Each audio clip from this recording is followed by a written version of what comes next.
Hello friends, a very good morning to everyone and welcome to Learning Edward. Today we will discuss about kinds of pronoun.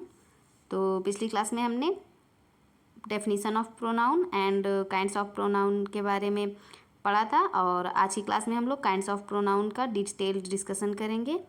तो यदि अब आपने पिछली classes अब तक नहीं देखी हैं तो फटाफट से जाके आप पिछली क्लासेस देखिए और चलिए क्लास को शुरू करते हैं। और क्लास को शुरू करने के पहले यदि आप चैनल पर नए हैं और अब तक आपने चैनल को सब्सक्राइब नहीं किया है तो प्लीज़ चैनल को अभी सब्सक्राइब कर दो ऐसी और नॉलेजफुल, हेल्पफुल और इंटरेस्टिंग वीडियोस के लिए। तो चलिए क्लास को शुरू करते हैं। तो पिछली क्लास में हमने क्या पढ़ा था, प्रोनाउन क्या होते हैं। प्रोनाउन वे होते हैं जो कि नाउन के स्थान पर यूज किए जाते हैं, जितने भी वर्ड वे सभी प्रोनाउन होते हैं। और आज हम काइंड्स ऑफ प्रोनाउन में सबसे पहला काइंड है पर्सनल प्रोनाउन, यानी कि पुरुषवाचक सर्वनाम, इसके बारे में पढ़ेंगे। तो पुरुषवाचक सर्वनाम क्या होता है? ऐसे प्रोनाउन जो किसी भी व्यक्ति, वस्तु या वस्तु के बदले में या फिर उनके स्थान पर आते हैं, वे पर्सनल प्रोनाउन कहलाते हैं। देखते हैं definition. The pronoun used in place of any person is called personal pronoun.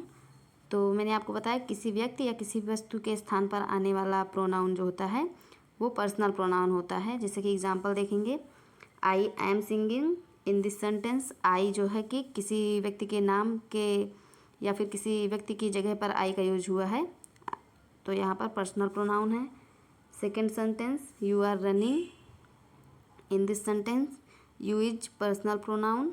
And third, we are going, हम जा रहे हैं। तो इस सेंटेंस में भी हम देखेंगे कि वी जो है ये पर्सनल प्रोनाउन है। तो हम कह सकते हैं इन सेंटेंस से कि आई, वी, यू, दे, जितने भी ही, सी, इट, ये सभी जितने भी वर्ड्स हैं वे सभी पर्सनल प्रोनाउन के अंतर्गत आते हैं। नेक्स्ट देखेंगे डेमोन्स्ट्रेटिव प्रोनाउन। डेमोन्स्ट्रेटिव प्रोनाउन क्या होते हैं? जैसे कि जितने भी प्रोनाउंस हैं उनके जो भी हम से प्रोनाउन में व्यक्ति या फिर किसी वस्तु की ओर जब संकेत करते हैं तो वे संकेतवाचक यानी कि डेमोन्स्ट्रेटिव प्रोनाउन कहलाते हैं। तो डेफिनेशन देखेंगे, the pronoun that points to any noun is called demonstrative pronoun. यानी कि जो भी प्रोनाउन नाउन की ओर संकेत करते हैं वे प्रोनाउन कहलाते हैं। तो हम एग्जाम्पल देखेंगे। पहला एग्जाम्पल है हमारा, दिस इज़ माई बुक। इस सेंटेंस में दिस वर्ड बुक की ओर इशारा कर रहा है, यानी कि संकेत कर रहा है कि ये बुक मेरी है। तो इसमें दिस डेमोन्स्ट्रेटिव प्रोनाउन हुआ। Next sentence, that is your pen. तो दैट पेन की ओर इशारा कर रहा है, तो ये भी डेमोन्स्ट्रेटिव प्रोनाउन हुआ। These are my books and these are your chairs. इन दोनों सेंटेंस में भी दीज डेमोन्स्ट्रेटिव प्रोनाउन है। और दीज और दोज यदि हम देखते हैं तो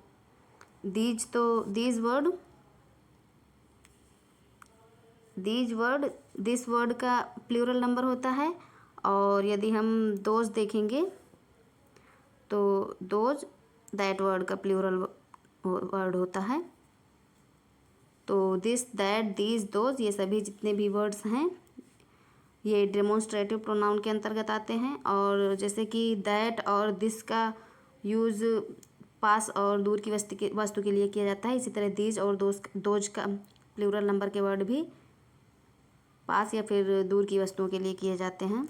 नेक्स्ट देखेंगे हम लोग थर्ड नंबर, इंट्रोगेटिव प्रोनाउन। तो इंट्रोगेटिव प्रोनाउन क्या होते हैं? ऐसे प्रोनाउन जो कि कोई भी प्रश्न पूछने के लिए, किसी भी वर्ड में कोई भी प्रश्न पूछने के लिए आते हैं, वे इंट्रोगेटिव प्रोनाउन होते हैं।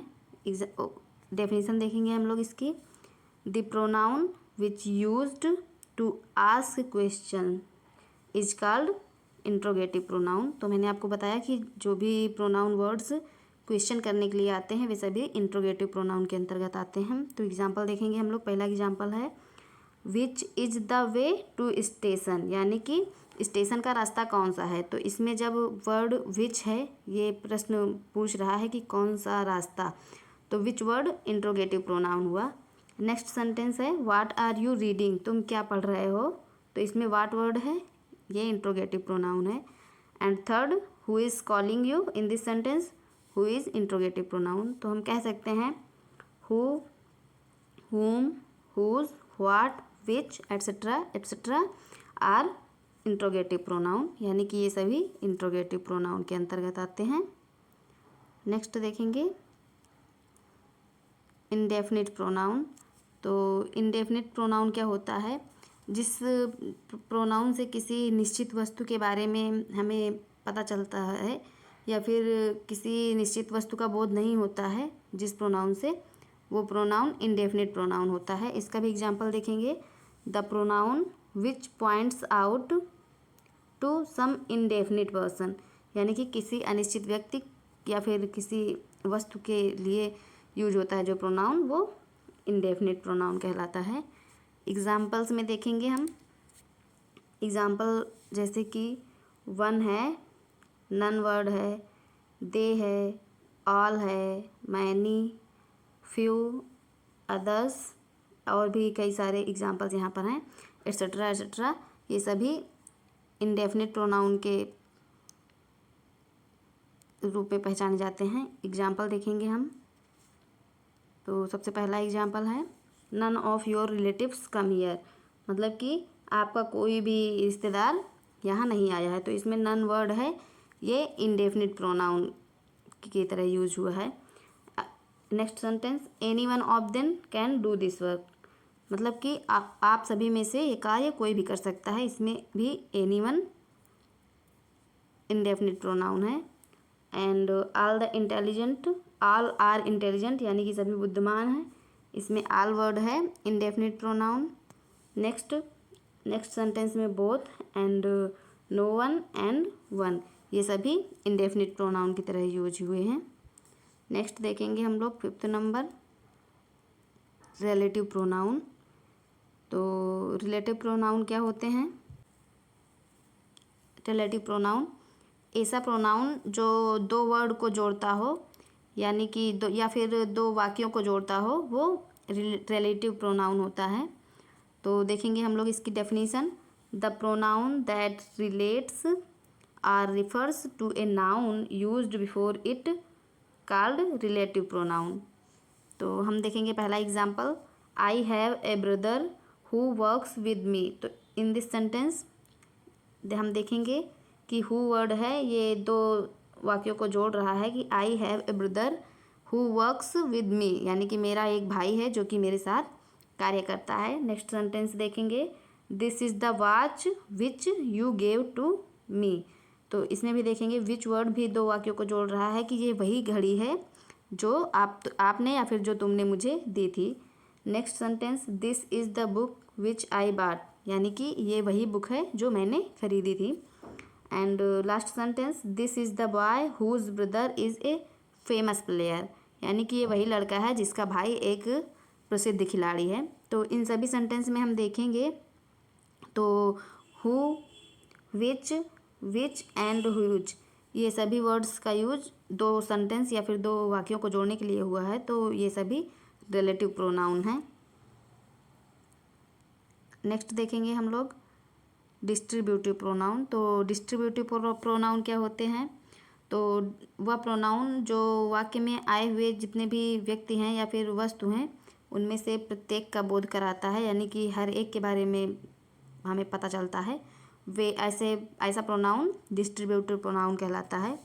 तो इसकी डेफिनेशन हम लोग देखेंगे, the pronoun which is used to distribute among many is called distributive pronoun, यानी कि मैंने आपको बताया कि जो वाक्य में आए हुए जितने भी व्यक्ति हैं या फिर वस्तु हैं उनमें से सभी का ज्ञान कराता है या फिर सभी के बारे में बताता है, वो डिस्ट्रीब्यूटिव प्रोनाउन होता है। एग्जाम्पल हम लोग देखेंगे, each of the boys can go, तो इस सेंटेंस में हम देखेंगे तो इसमें कहा जा रहा है कि जितने भी लड़के हैं उनमें से प्रत्येक लड़का जा सकता है, तो ईच वर्ड यहाँ पे डिस्ट्रीब्यूटिव प्रोनाउन की तरह यूज हुआ है।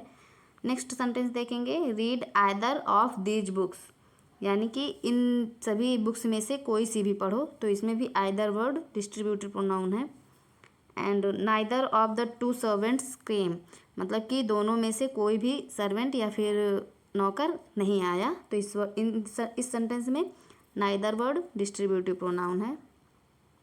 नेक्स्ट हम लोग देखेंगे रिफ्लेक्सिव प्रोनाउन। तो रिफ्लेक्सिव प्रोनाउन क्या होते हैं?